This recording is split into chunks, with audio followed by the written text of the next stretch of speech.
on, everyone? It's your resident pessimologist, Mario, and we are back for another episode of the Pessimologist Podcast. All right, so look, on today's episode, we are discussing marriage. The episode is called Marriage is Only 10% Love. So I know that can be alarming to a lot of people. They would be like, what do you mean? Out of all the percentages, you mean to tell me that love is only 10%? Yes, that's what I'm here to tell you today. All right, so before we get started, remember, y'all, make sure to check out my socials. They'll be floating around somewhere. Just make sure you follow them. The only thing we got to get going is YouTube and the Instagram, all right? So remember, look, if you see anything you like today, if you like this episode, or if you like any of the other ones I've done, just make sure to subscribe, comment, share, do all that stuff, all right? If anything, just give your boy a thumbs up and then subscribe. Much appreciated. So keeping it going, today's episode is Marriage is Only 10% Love. So that's a big jumping point, right? That's something you jump off on that seems pretty huge, but I always explain what I mean. So let's go ahead and get straight to it, right? And I got my notes right here. Y'all know how I do. So the first thing is, how did we get here? Everybody always, like I said, they'll usually want to know, or I'll usually want to explain it, because I usually have titles that have these big jump off platforms. All right. So how did we get here? So I pretty much, it was just due to random thoughts I've had of my own. A lot of them are driven by random thoughts. Also, I've been seeing a lot of people getting recently engaged or actually married recently also. And it's been driving these thoughts. It's just been making me think to myself. So what else did I say? Newly engaged people post on social media. And it's just been making me think a lot. So I was like, I wonder how they view marriage, or I wonder what are their thoughts? What are they leading with? And 9 times out of 10, if not 9.5 times out of 10, people are leading with love into a permanent gathering. But we'll get into that so I don't get ahead of myself, right? So next up, right? The question we can come into is, because I tell you, it's only 10% love. So that means it's not as significant as other things. So the question comes, and it would be, why do people base marriages off of love? Well, that's a good question, and one I definitely don't mind answering, right? So the answer comes to 3 things.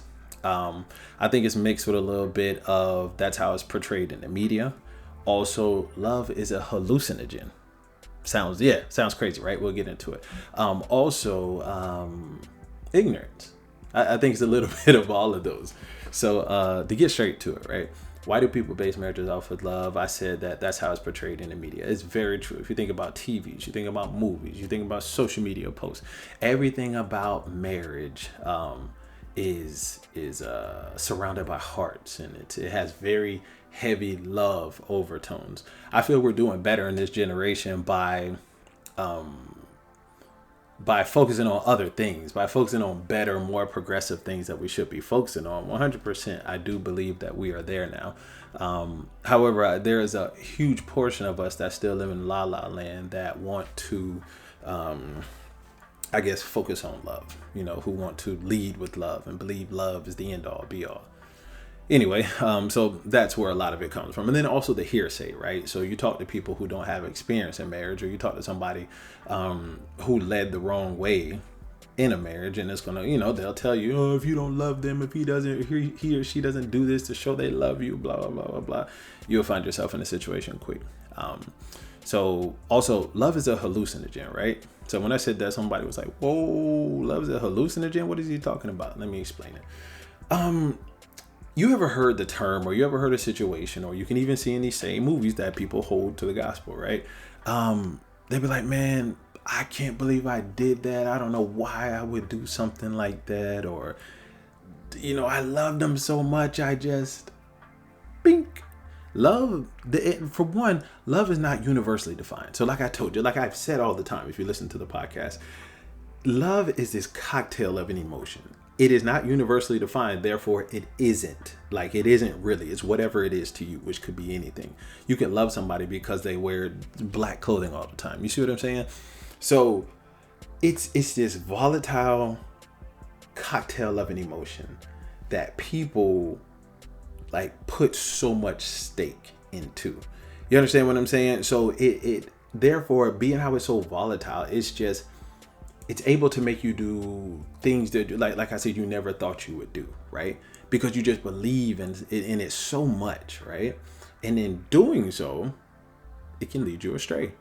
There's nothing permanent about love. I mean, really, there's not a lot permanent, but there's a lot more definitive things than love, which is an emotion. And our emotions are so finicky because they can change at the drop of a dime. So that's where I'm rolling into by calling it a hallucinogen. So if you take this drug that is love and you just lead with it, you have to understand you may be led astray, or you're basing an important or heavy decision on something that's volatile and something that can change.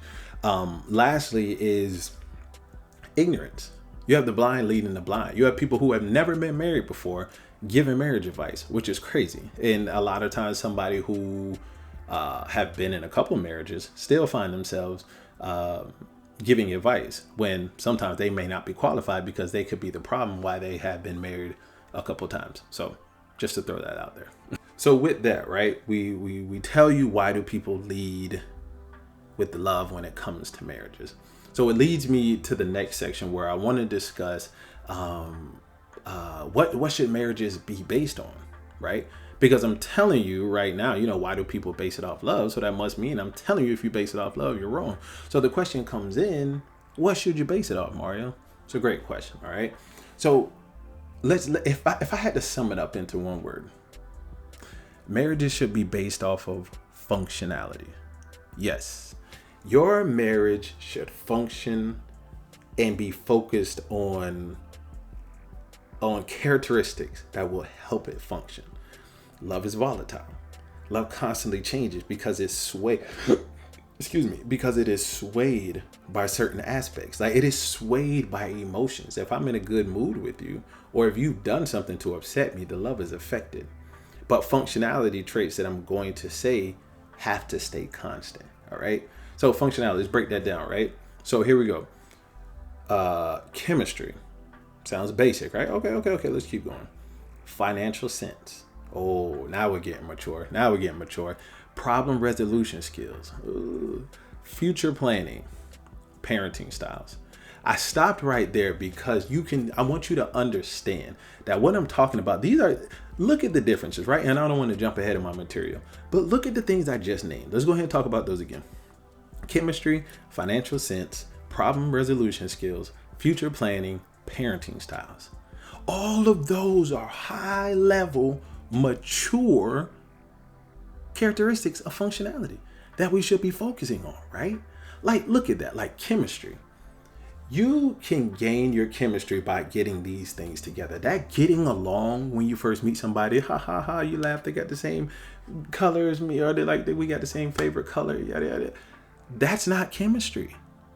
That's like lower level chemistry. That's getting along. You know what I'm saying? I can't even call that getting along.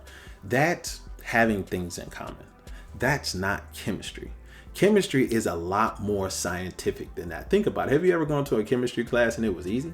No, there's a lot more intricate details involved in chemistry. It takes time, and it takes opening up, and it takes diving in to the other person or into your studies like chemistry. Then financial sense. You first off, I just want to throw this in. I've seen videos. This is one. I think he's a pastor. A lot more of these pastors coming out giving relationship advice, which is whatever. But he said, I guess this is how the questioning should go. Do you have a job? Do you have your own money? What's your credit score? Blah blah blah blah blah. So you should know how the other person's financial outlook on life, how they use their finances. But that's a progressive. And when I say progressive, I'm talking about first date, second date, third date, fourth date. Within around the fourth, fifth date, you should be hitting these heavy topics, and especially when it comes to your financial sense. You don't need to be asking anybody what their credit score is, because being realistic, that is very intrusive, especially early on. You understand what I'm saying? Now, attacking those topics, there's nothing wrong with that, because those are adult conversations or aspects of an adult conversation that needs to happen. But anything else is fair game. How do you like to spend money? Do you believe in savings? Do you have a savings account? How do you feel about investments? Those are all adult-like conversations that you don't want to find out later. You can mess around and have somebody who is completely financially irresponsible. And if they are you willing to better your financial habits? And if so, in the learning process, do you mind, the male or the female taking over in that financial leadership role as far as your relationship goes. That's a very adult conversation. Next thing is problem resolution. Wow. Huge conversation that goes undetected, that people don't really address that much. Think about it. If you're in the beginning stages of your relationship, and remember, this relationship builds into the marriage, you have nothing to lose. Like, talk to the person. Like, when things get heated, how are you? You know what I mean? How do you like to handle things? Do you like to wait when you're upset? Can you handle it right then and there? These are all conversations even I wish I would have had. You understand what I'm saying? And it comes with experience. So that's why people like me are now telling you how to handle these situations, or things you need to start looking for before you get into these relationships with people, or before you get married with people. It's an experience mindset that we have. So you need to start thinking about these things. Future planning. How do you see yourself, things in the future? Like, let's discuss that. And not only, because I could sit here and tell you, yeah, I plan on getting a job and da-da-da-da. Everybody has a plan. What's your execution like? Are you actually executing things, or are you just making plans? I can make plans. I can make a plan right now. That doesn't mean I'm going to actually do it. So you should be using that to find out this person's sense of planning, and then their sense of execution also. And then lastly, parenting styles. If you do not discuss this early, you are headed for a downfall, a huge downfall. There's nothing to even break down on this. Discuss parenting styles. These aspects that I've just named create functionality. This is what a marriage should be based on. You have to be functional, meaning you have to be working efficiently. Forget this nonsense about, I'm about to name it right now. So let's continue going, right? So if I told you what should marriages be based on, that would lead us to find out if it isn't functionality like I've named, what are people basing their marriages on right now? Let's discuss it, right? So first up, love.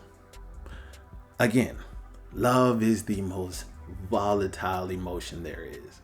As I mentioned already, I'm not going to beat a dead horse on social intelligence.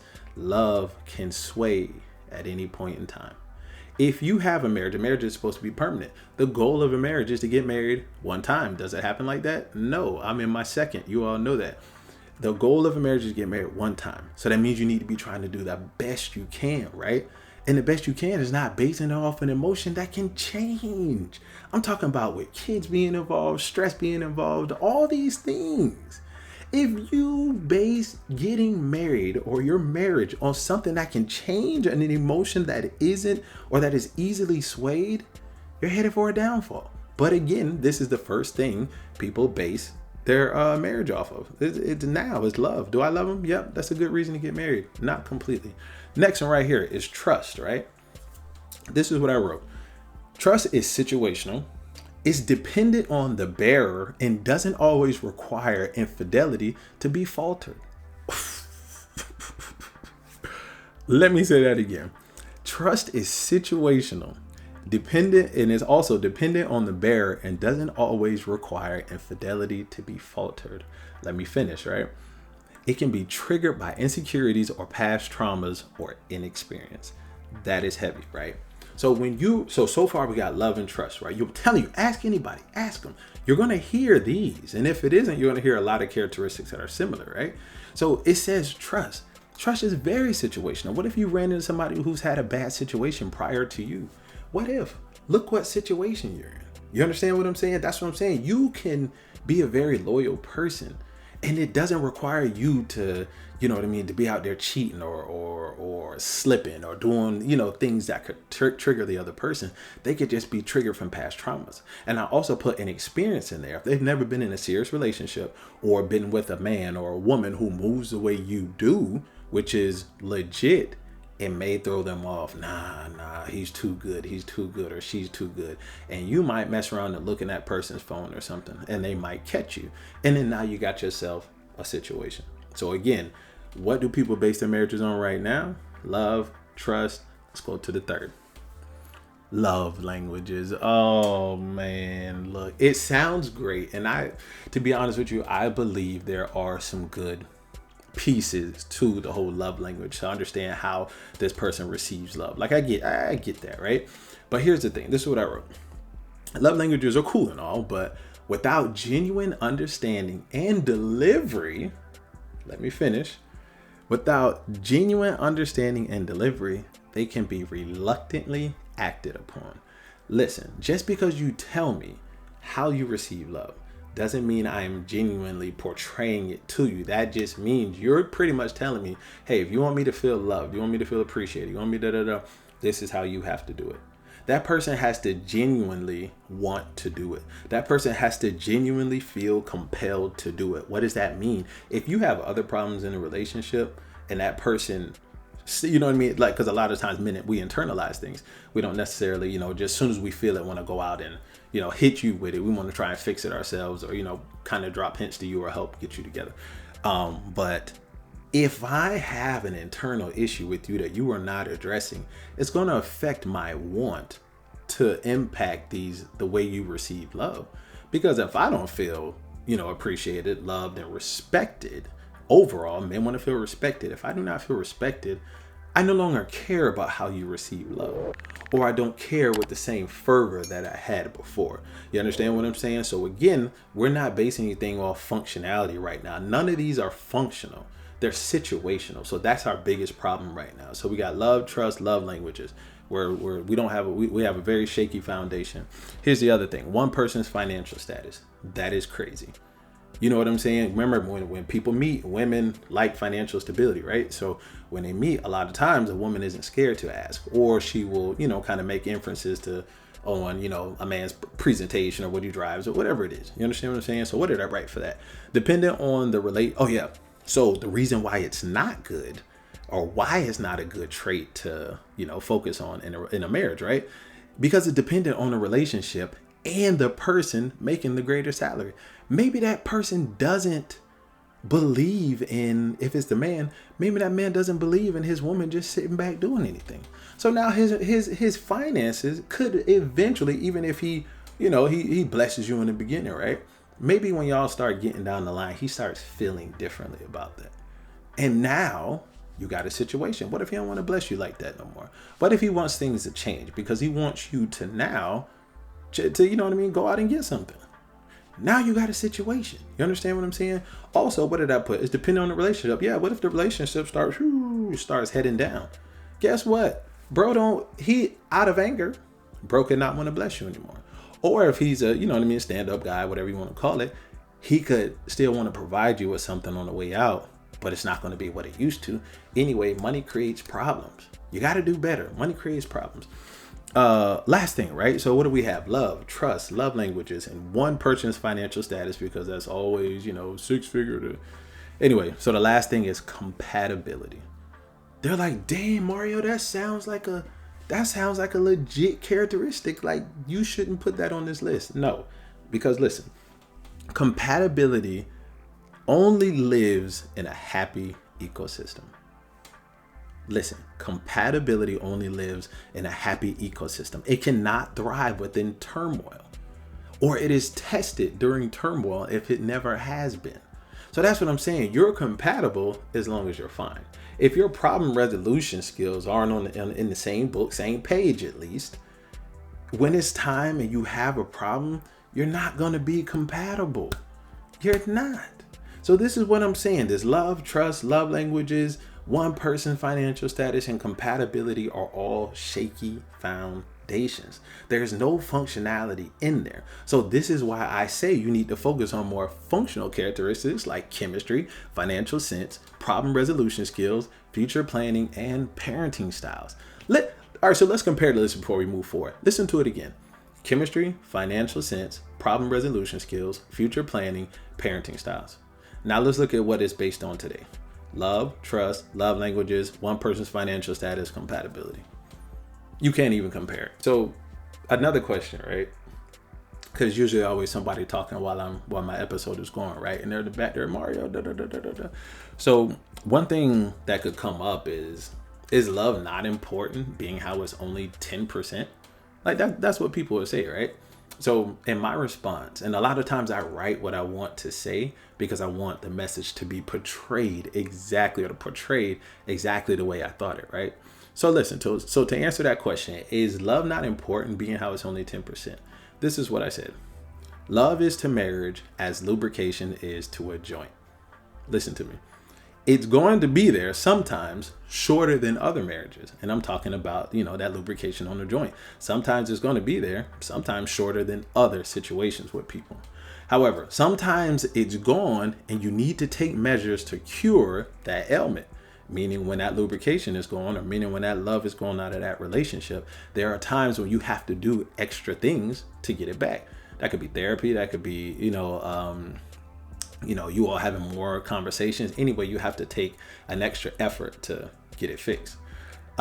Sometimes it never comes back, but with the rest of the knee still intact, now we're metaphorically speaking, it will continue to function, but with a little discomfort.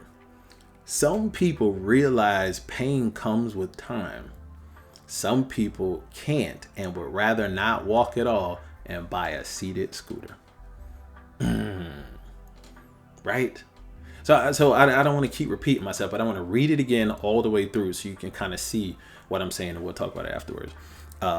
Love is to a marriage as lubrication is to a joint. It's going to be there, sometimes shorter than other marriages. However, sometimes it's gone and you need to take measures to cure the ailment. Sometimes it never comes back, but with the rest of the knee still intact, it will continue to function, but with little discomfort. Some people realize pain comes with time. Some people can't and would rather not walk at all and buy a seated scooter. So if we take that piece by piece, I already explained the beginning, right? Sometimes, pretty much, let me just shorten and explain it. Love matters, right? Because you have to love the person. You have to like the person you're with. You have to have some type of, infatuation with that person, right? So you got to have the emotions. They're there. But you shouldn't base your relationship off of it. Because if you were to think this person is going to just, shower you with love every day of your life, and you're going to always feel loved by this person every single day, you've got life screwed up. People have their own problems. You understand what I'm saying? Even me. But I mean, if I have a problem, I don't take it out of my wife. That's my type of, that's the type of person I am. I would rather have internal conflict so I can handle it, because it's not her fault if I get beat up by the world when I go to work or do whatever. It's not her fault. So I shouldn't be taking it out on her or my kids when I come home. That's not how things work. You understand what I'm saying? But,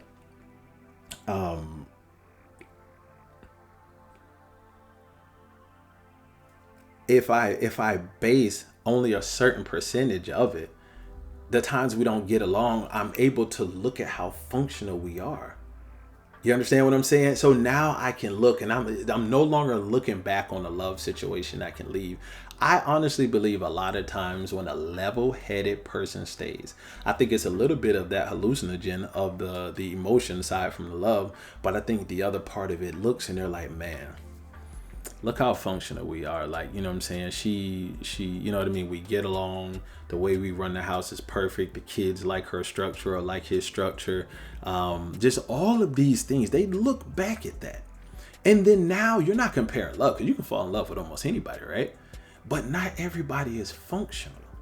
So now you're comparing functionality versus something like love. I can love anybody, right? Not everybody is functional. So that's when I say, love is important, but let's focus on the stuff that matters. So what's the other part, right?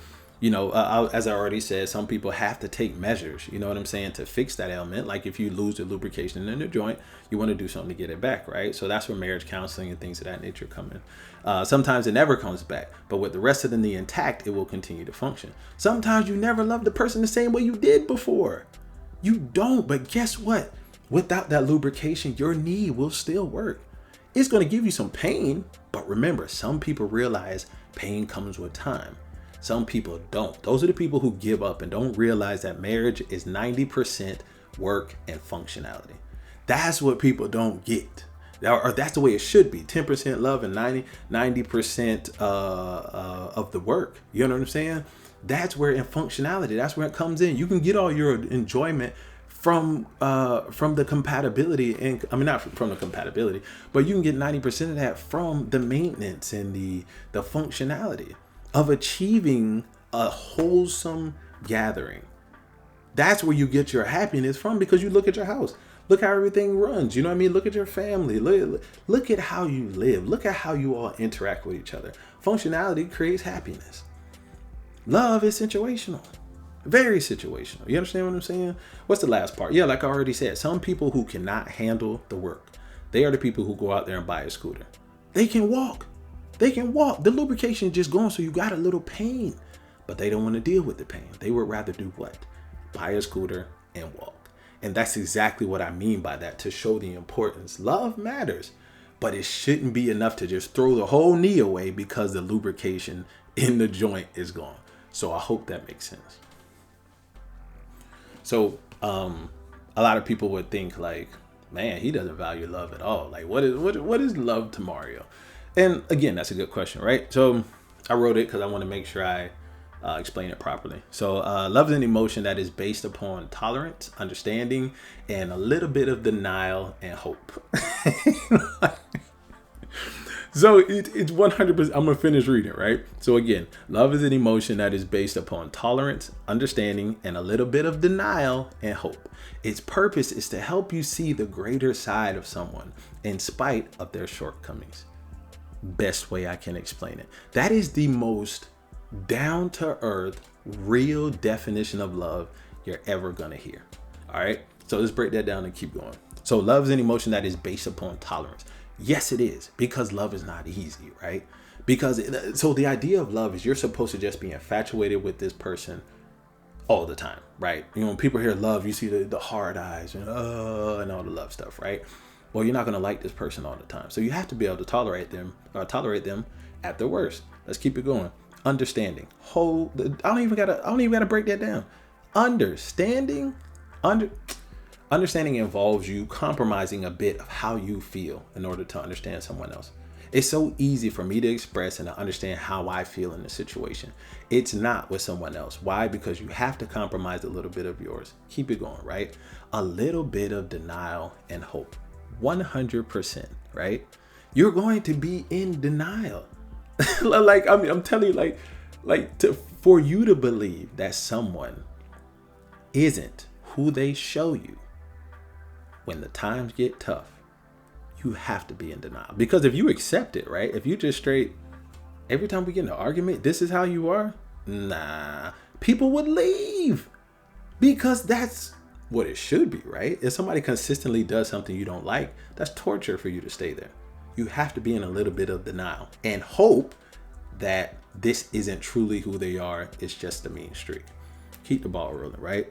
Its purpose is to help you see the greater side of someone in spite of their shortcomings. There's nothing to explain there. That's exactly what it is. So if somebody tells you what their definition of love is, compare it to what we just read. So I want to close, right? And just really explain this whole, love thing and tie it back into the marriage so you can understand why it shouldn't be such a heavy factor in a relationship. 10% is significant. It's still significant. You understand what I'm saying? But it just shouldn't be the entire existence of your marriage. So this is what I wrote. People use love as a crutch and put too much weight on it. I'm being real, not real hypothetical, but I'm speaking very figuratively a lot, right? So thus the proverbial falling on the face occurs. If they give you the wrong weight on the crutches and you're putting too much pressure on these crutches, thinking you can just put all the weight on them, you're going to fall. You're going to break them, all right? Because love isn't meant to bear that much weight. It's not, all right? So let's keep going. Love is conditional. It, again, can only thrive within a happy ecosystem. When love is tested, things start changing. You understand? So any permanent foundation should not be built or based upon such an emotion. I've said this a couple of times already. Love is a good 6-man. Functionality should be your starting 5. So if I had to tell you all anything, it's definitely going to be that. Stop trying to lead with love. Love is not strong enough. Love is not meant to bear the entire weight of your marriage or even your relationship. All right. So that's going to be it for today's episode, y'all. Y'all know how this thing goes. See the reception that's on the way out? Take it easy.